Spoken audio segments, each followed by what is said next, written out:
જેતપુર તાલુકાના ખીરસરા ગામે આવેલ ગ્રામ પંચાયત સંચાલિત નવચેતન હાઈસ્કૂલનું બિલ્ડિંગ જર્જરિત હોવાથી વિદ્યાર્થીઓને ખીરસરા સહકારી ગોડાઉનમાં ભણવા મજબૂર બન્યા છે।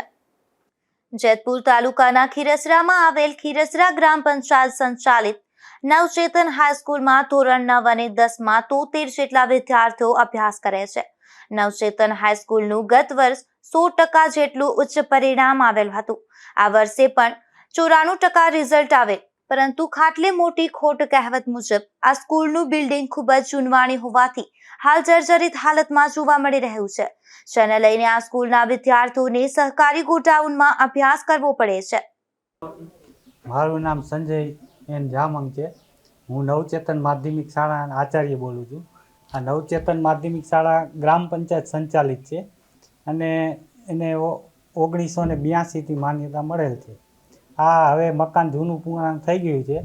એક રૂમ તો બરાબર છે, એક રૂમની વ્યવસ્થા માટે અમે બાજુમાં અડોડ જે જિલ્લા શિક્ષણ અધિકારીને પણ જાણ કરીને પરમિશન મેળવેલ છે અને એ વ્યવસ્થિત કોમ્પ્યુટર અમારા જે સરકારના અવારનવાર સાધનો આવતા હોય છે, કોમ્પ્યુટર, સ્માર્ટ ટીવી, લેપટોપ, એટલે અમારી શાળા આમ જોઈએ તો ડિજિટલ રીતે સારી છે પણ ફિઝિકલ થોડી નબળી છે।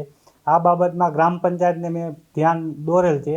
ગ્રામ પંચાયત પણ હું જોઈ રહ્યો છું કે એ ઘણા ટાઈમથી આ બાબતમાં સક્રિય છે, પણ એક જમીનની ફાળવણીનો મુદ્દો છે, કારણ કે આ જગ્યા ટૂંકી પડે। જો નવું બાંધકામ કરે તો એના માટે જે ધારા ધોરણ સરકારના છે એ મુજબ પૂરું ન થાય, એટલે જો સારી જગ્યા મળી જાય અને સરકારશ્રી જો જગ્યા ફાળવે તો દાતાશ્રી કે ગામ ફાળો એમ કરી અને અમે નવું બિલ્ડિંગ બનાવવા સક્ષમ છીએ અને પંચાયત સરપંચ, ઉપસરપંચ અને આખી બોડી આ બાબતે પણ ઘણું ફોલોઅપ લે છે અને અત્યારે એનું ધ્યાન મહત્તમ આ તરફ જ છે।